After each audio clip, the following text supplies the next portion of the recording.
some big damn mansion out here in Great Falls on about 3.5 acres. He teaches some course out here, some real estate course for agents. I hear it's fantastic.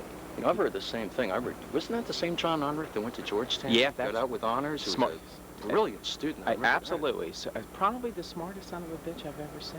I mean, I've heard an awful lot of people say that about him. Well, you know, anywhere you go. I mean, you know, you go into Georgetown. I mean, my God, he can be in Clyde's, anywhere you want to go. Okay, they just think he's about the greatest thing ever walked the earth. And I'll tell you something else too, Bob. He's come up with this course. I understand he spent about 1.5 years on it, put about $60,000 of his own money into this thing, and supposedly real estate agents are going crazy. But I mean, he's just that kind of guy. I mean, he's just an incredible individual. Well, he always has been. You know, I recall he's an extremely innovative type guy. And if anybody was going to come up with something, and I've heard nothing but fantastic things about this real estate course, Unruh is the kind of guy that would do it. Is this the same guy who used to date just beautiful women? I mean, you know. The same one. Yeah. The same one. It used to eat your heart out every time you'd see the guy coming. He's probably doing the same thing with his course. I wonder what that dog's doing now. He's married. He's got a couple kids now. I mean, his days are over, you know. And he's aging too. But he, you know, even how far over can be? I keep hearing things about this real estate course. I think he's making a comeback. You think so? I think it's possible, even at his advanced age. I don't know. Yeah, well, you know, 37 years old. You know, that's it's really quite tough. I'll tell you something though that I've heard.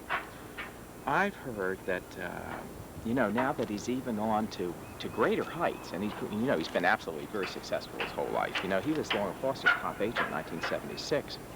He was voted their top new home salesman, I believe. In fact, he had the top seller volume in the whole company. He is on to even greater things. But I tell you, he's got a problem. And you know what that problem is? What is it? His damn course, you won't believe this, it's kind of crazy. His damn course has been so successful, the Internal Revenue has got wind of it. And now they want a cut of it. It's just absolutely unbelievable. That's what the rumor is in the business. You know, I go to Georgetown, some of these agents in, you know, drinking all the time. And that's the word that I hear. Well, you know, from everything I've heard about how successful this course is and how great it is, it doesn't surprise me that IRS would have started to get a hold of it by now. Well, you know the thing... Washington's a small town. Yeah, it is a small town. Absolutely, they do. But in this case here, you know, they're on to big money, obviously. They think that they're going to get their cut out of here. As a matter of fact, to show you how far they've gone, I've heard that they've even gone so far. Now, you're not going to believe this, but I hear they've even gone so far is that they have 2 secret agents that they've employed to put on his tail, to follow him all the time. And in fact, yeah, absolutely. As a matter of fact, I hear they're even willing to take the clothes off his damn body to get their money. You know, shh. I think I spot him now. He's probably going down to get his morning paper. I think you might be right.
Damn, I can't believe it. They use the kids as deputized IRS agents. I just can't believe it. Damn.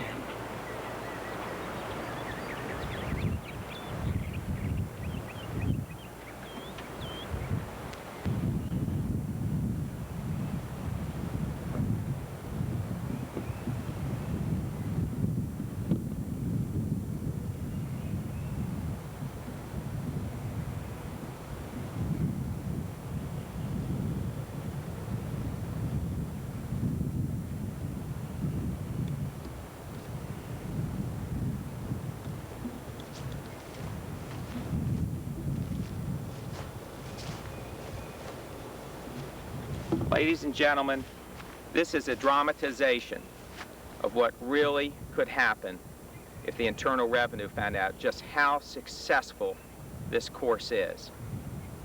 So I'm asking each and one of you, as you watch this course today, and those of you that have taken the course, never to repeat it to anybody, especially an agent, because they're going to come and going to take everything I have.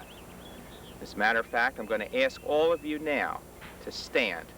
Please stand. And I'm going to ask you to take a pledge. And if you'll raise your right hand, I, and repeat your name, pledge never to reveal what I've heard and seen here today under pain of castration, sterilization, or a 5-fold increase in my chances of getting jaw cancer. So help me Mercury. You may sit down now. Just as a note of explanation, I'm sure you've all heard that pledge before. That ancient pledge was first given by Sisyphus, who was the king of Corinth. And we all know where Sisyphus ended up, don't we? Thank you.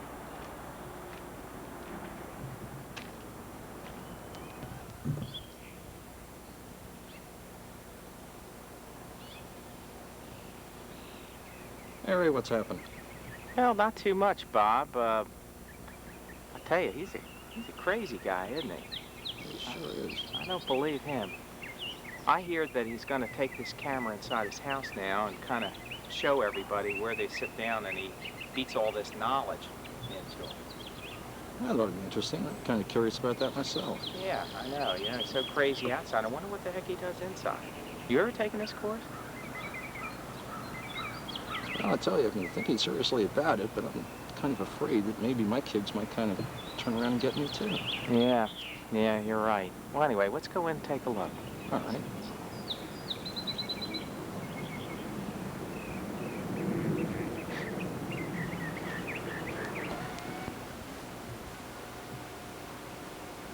Good morning again. I want you to take a look around. This is where I live, where my wife works very, very hard cleaning it up. And the students come here at 9 o'clock. No one comes late to my class. No one, absolutely no one. No one has ever gotten in one of my classes late. So they all show up here at 9 o'clock promptly, just like the sun's coming up. And they sit here, we chat for a little bit of chit-chat, and then we head on downstairs. Why don't you just pan the room a little bit, take a look around, and then also the area where we eat lunch. I serve a full-course lunch upstairs.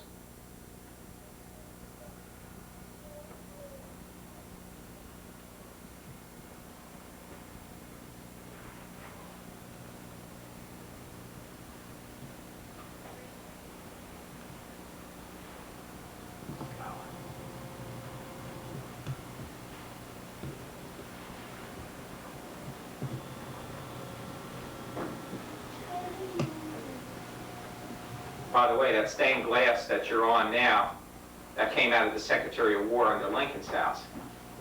It's a very unusual piece of stained glass. That and 2 panels downstairs, over 600 pieces in it. Which gives you some idea of the size of my mortgage payment.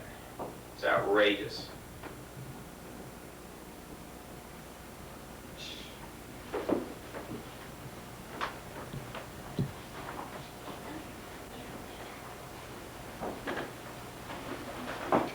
we take a look at the bar area now? This is the bar area, which is next to the living room and dining room. This is where all the students come up to play during lunchtime and to play the jukebox. Jukebox is rather interesting. It's one of the old, what are called 1015s, bubblers. It's made by Wurlitzer, and it's the most famous jukebox that was ever made. Panning over here, if you can take a look, this bar is rather unusual. It came out of a ship in solid layers of mahogany and maple, and it's considered one of the finest pieces of Art Deco that was ever made.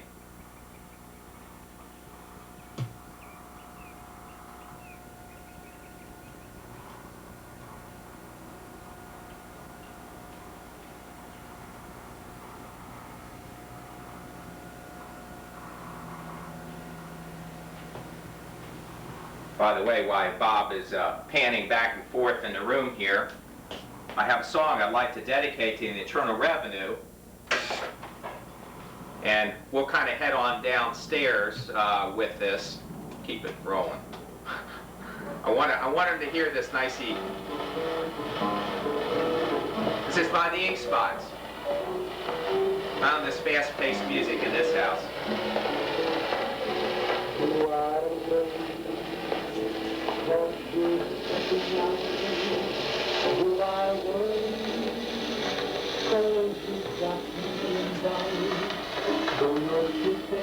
Well, do I worry? All right, let's take a run downstairs.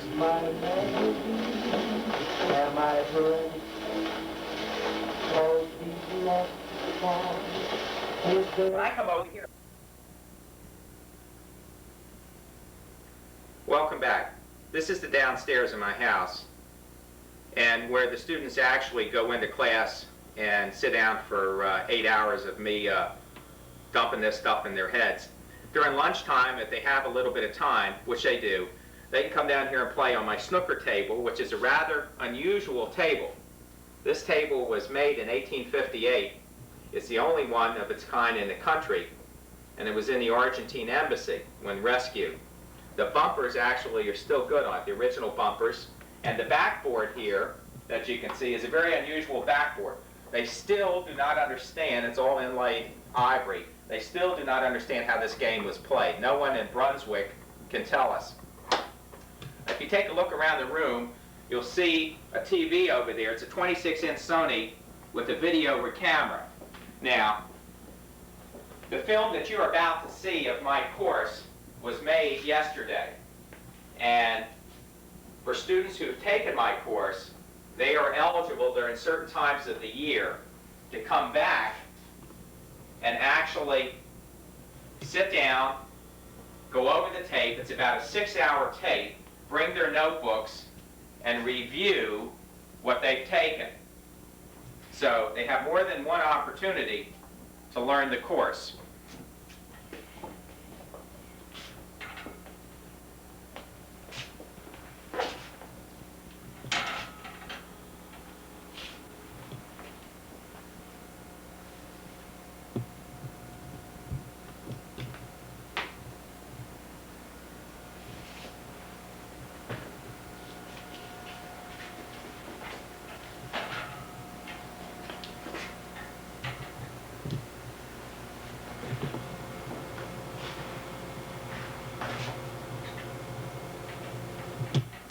Here.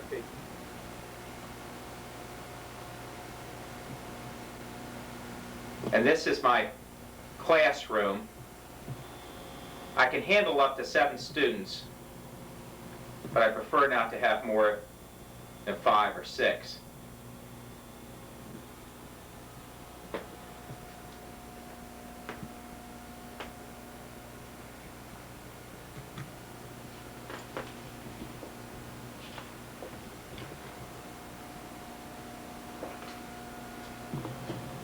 The print you see over there was made in Paris in 1927. It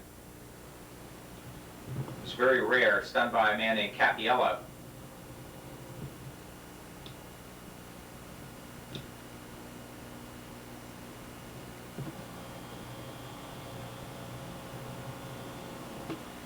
Now, you got to start in on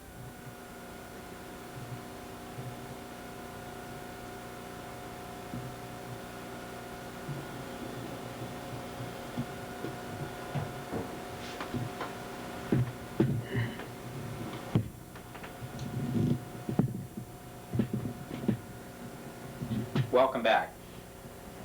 In about 3 minutes, you're going to see my course.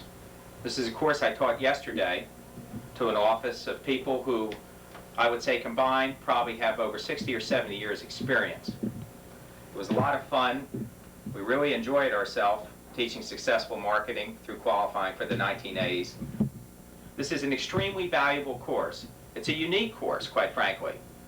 To my knowledge, there is no one, certainly in this metropolitan area, that has a course like mine, because my course is different. It is not a typical underwriting course. Most mortgage lenders, when they go out and teach real estate agents, they're talking about nothing more than VA formulas, FHA formulas, conventional formulas, and how to use them. My course is different. It's really combines the best of both worlds. It combines real estate sales with mortgage underwriting. I have only one goal, and my goal, besides making a lot of money, my goal is to teach real estate agents how to close more deals, how to put more money in their pocket, how to serve their clients to whom their fiduciary relationship is owed. Because I know if they serve their clients and they do a job for their prospects, sell their prospects, then I'm going to get more loans and I'll get more business too. My course is unique in that it has a twofold approach. I teach not only real estate marketing, I teach mortgage underwriting. It's a very important distinction. I do not just teach underwriting. There'll be 6 modules. We'll talk of VA financing, FHA, conventional. We'll take a problem through the whole course. We'll talk about creative financing, wraps, land contracts, land trust, and we'll finish up with FHA. It's a very interesting course. It is not for the young at heart. It is an extremely difficult, fast-paced course, as you will see. Anyway, have fun, sit down, enjoy yourself. All right? Have fun. Bye now.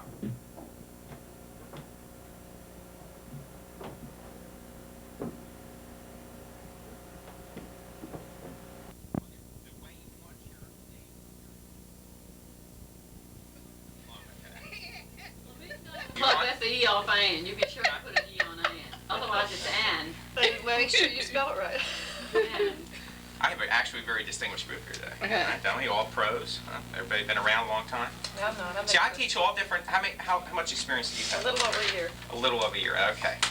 Well, everybody. Usually, the word has gotten around now in this course that this, even though we have a lot of fun and lunches and a lot of crazy things here. Oh, by the way, did everybody know Frank Cassidy died? I just thought I'd let you know that. Who? Okay. You know who Frank is? No, I Grace just said doesn't? who. Oh, okay. And Well, it's Frank died in the Boer War in 1906. He got shot. Anyway, they gave Frank a medal. This is my sick humor. But they gave Frank a medal, okay, when he died. Waiting for that one. And so, if you think that I'm boring, see, you raise your hand, and then I have to wear this medal In the Boer War. until I get my head on right, okay? So you think if I get boring in this course, then all you do is raise your hand, and then we put this on. All right, so we get going. This is actually, as you know, I'm sure you will, because most of you here know me, this is a very fast-paced course, okay? People who are truly new, now you have a year experience, but people here that can walk in here, I have problems with 2 types of people in this course, for real. I have trouble with people who come in who really maybe only have a couple weeks experience because they truly get lost. A year you're going to find you won't have that kind of problem. And I also have a problem, I've had it with 2 agents in the past 2.5 months, which is a lot of people I've run through here, you can see, who came in thinking it was just going to be kind of a fun, yip it up, have a little lecture and then go on home type course. And it wasn't. And they got about 2 hours into the course, they realized really what was happening, and by then it was too late to catch up. And one of the reasons that I don't let people in here that come late, okay, I don't let people that come in here, I never have, as Buddy knows in the course I've taught. No one comes into my classes late. And the reason they don't, and I'll ask you all an hour and a half from now if anybody could have caught up, and there is no way that they can catch up. There really isn't. The only Well, the thing is, it's a business. You know, there's no charge for the course, okay, although I do expect, What if we $10 just million played in dumb? deals or something. Dumb. But this has taken me a year and a half, okay, and I've probably put probably close to $60,000 into this course. You get $10,000 in flip charts alone. So there's a lot of money in here, a lot of work that's gone in, a slice of my life. So I do take it seriously. I try and make it fun, and the only reason I make it fun is because it is a serious course, and there's a lot of things to do, and it's an incredible amount of work. We're going to cover today, the way the flow of the course will go, we're going to start talking about money. All right, we'll talk about the secondary market. We won't spend a lot of time on it because that's not why you're here. We'll talk about conforming versus non-conforming, where the loans end up. Then we'll start talking about the formulas, VA, FHA, and conventional. Now, I am a great believer in this business that whether you're new or old, okay, that you can't get out and properly talk to your clients until you really know what these formulas are, really know how to work them. Then, after you know, if you want to call a lender every time without working the FHA formula out, well, God bless you. But it's just something that's more professional to do. And I think everybody here, especially those of you that have been around a long time, would agree. Some of the new people that come rolling in, it's kind of tough for them mentally to understand that. The other thing is, once we start finishing up with that, we're going to take a problem that's a fairly difficult problem, and we're going to run it through the whole course. So you will be able to have some perspective on the difference between VA and FHA and conventional, and what qualifies, what drops out at a certain interest rate. Then we're going to talk about FHA. Then we're going to do a lot of applications. All right. Now, basically, this whole course is geared in two respects. One, we talk a lot about underwriting, but then second off, we're going to spend a lot of time talking about applications. And this is where this course is completely different than any course that you've taken. Most mortgage lenders that I know do not have a lot of real estate experience. And of course I do, and I was a successful real estate agent too, as you know. And so this is half underwriting and then half applications. My feeling is that you can learn all these formulas till you turn purple, but if you can't take these formulas and put money in your pocket, okay, then you may as well take the book and throw it in the trash can. There's an old saying in this business that you can do everything right, but if you can't close, you can't do anything. You may as well be a tour guide and get on a bus, all right? And that's the way I believe that. And so we try and teach you some of the underwriting techniques that you can now use with your clients to put money in your pocket, and thereby serve your fiduciary relationship, which is in most cases to your seller. Then once we're finished that, we're going to spend what you may think is an inordinate amount of time on FHA. Now, FHA used to be an optional module in my course, but once they raised the loan amount up here to $89.5, then all of a sudden it became practical, and there was a lot of deals there. FHA will be around for some time too, contrary to what you've heard. This year there's plenty of money, is my understanding, for FHA. By the time the budget cutters get around, start hacking away, probably we have 2 years left for FHA. After that, you're going to see some pretty dramatic changes. Then, once we're finished, in fact, we're going to talk about the new 245B program too, which is a very complex program, as you will see. But there's a lot of deals in it. They're truly. Just sold one. Did you really? I did. Honest to God. Once we're finished with this, Investor. you're going to see deals in this thing that are unbelievable. And then we're going to finish up. We'll do a little bit of creative financing if you want to talk about first or seconds, wraps, land contracts, land trust. I do not spend a lot of time on land contracts or land trusts for two reasons. One, although there's a wealth of material in your book, because I consider it a broker problem, number one. I don't want to interfere with the broker. And second off, I consider it more importantly a legal problem today. So we will not spend a lot of time on this, although if you have some questions, I'd be happy to answer them. Basically, the way the course is structured, we should break for lunch somewhere around 1 o'clock or so, depending how things go. You all got a little bit of a break, okay, today. I thought I would try just to see how much time it took. The course is out of sequence. The course went to the printer in December, and I changed the flow of the course because I did quite a few. I did 7 or 8 dress rehearsals before I even taught my first class. So I noticed as I went through, the flow was a little bit out of sync, so I changed it all. I usually have everybody come in here for the first 20 minutes. They're changing pages inside and out. The first 39 pages were out of sync. You will notice, for example, if you turn to page 8 or 9, somewhere in that area in your book, you will notice in pencil a different number marked next to it. Those that, in fact, from 0 to 39, okay, after we get past page 39 or 40, then we go back to a regular routine. Anyway, use the pencil notations. Later on, when you get back in the real world to mark, you want to change them back because there is an index to the pages. Okay, then you can go back and change them back. Okay, any questions at all? We'll skip now. One of the things, as Buddy was in one of my courses, I know Ann was. You took one of mine. Mary, were you in? Yes. Terry, you were. Yeah. Were you in one Yes. too? Okay, we go way back. All right. As you know, in my old course, what we used to do, we were racing like bandits. Yeah. Okay, we got in there and it was a write fest. All right, and it's one of the reasons that I started to rewrite the course to see if I could solve that problem, because I do cover an incredible amount of material one day. As at the end of the day, you will see when you have your final test, right? Okay. Do you lose your voice, John? To some. She Yes, prays. as a matter, believe it or She not, prays. at the end of the day, it gets very, very difficult. You will see in the course, you'll be able to follow it fairly easily. There are 3 changes that I've made to the course to make it easier because there's so much material, okay? Now, all agents, they want it quick and they want it easy. All right, that's the way agents want it, okay? They don't want to spend every Tuesday night for 3 months learning something, all right? I can give it to you quick, but I can't give it to you easy, all right? And so that's basically what the premise that we're going to go on. To help you absorb information and to prevent what I call alpha waves. Does everybody understand what an alpha wave is? Okay, that's like when Mary's watching a show at 7 o'clock, and all of a sudden your husband comes in at 11 and says, "Now, Mary, what were you watching at 7?" If your life depended on it, if the life of your kids depended on it, you can no more remember what you watched at 7 than Man on the Moon. And that's what we call an alpha wave. That's where you're kind of sitting there and just smiling and everything, and it's just going right through. And this is what we're going to try and prevent today. To help do this, there's a couple differences in this course from any other course that you've probably taken. One, I have very detailed flip charts, which is very unusual.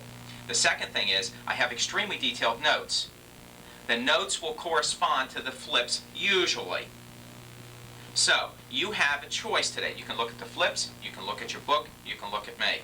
All right? I think you'll find it easier to go along is kind of look at me. The reason I'm trying to put a lot of detailed notes in the book is so you don't have to take a lot of notes and you can listen and try to get the absorption rate up, because there is a lot of material. Come 2:30 today, you're going to think you're in a cyclone. All right? But if you've absorbed some of this stuff in little bits and pieces, you'll find it a lot easier. I'll tell you right now, the way to take this course, there is absolutely no way that you should try and remember everything that I teach you today, that we go. There's absolutely no way. You'll blow your mind. Just try and pick up a little bit in pieces. Now, a lot of you, Mary and Buddy and Bob, you all have years of experience here. So a lot of this stuff, when we start talking about conforming versus non-conforming, this is going to be old hat to you. So that kind of stuff you can kind of mentally block out, maybe pick up one little thing that you learn, okay? And discard the rest of it because you already know it.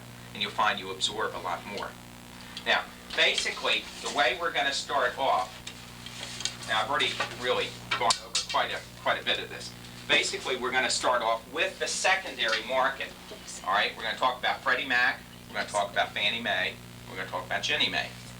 Now, most of you should be familiar with the secondary market. Okay, is there anybody here that really doesn't understand the secondary market?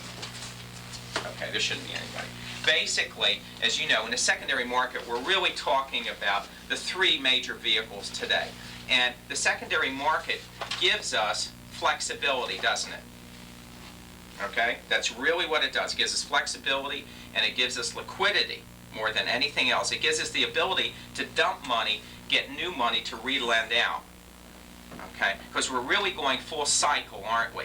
Okay? When Terry makes a payment on her insurance policy, the insurance company collects hundreds of millions of dollars that they have to get rid of. How do they get rid of it? They're looking for the best rate of return, so they dump some of it, okay, let's say into the secondary market. The secondary market lends it back out. A mortgage banker may get hold of some, all right, and then he goes and he makes a loan to Terry. Terry, let's say she buys a house VA, she makes her payment, I service the loan, I pick the payment up, send it to the certificate holder, who may be the XYZ insurance company up in Massachusetts, and so the money went full circle. And that's really all we're talking about when we're talking about the secondary market. There's an extra element in there, and that element really is liquidity. And as we'll see, one of the trade-offs for liquidity is going to be yield. Now, the first one that you all should be familiar with,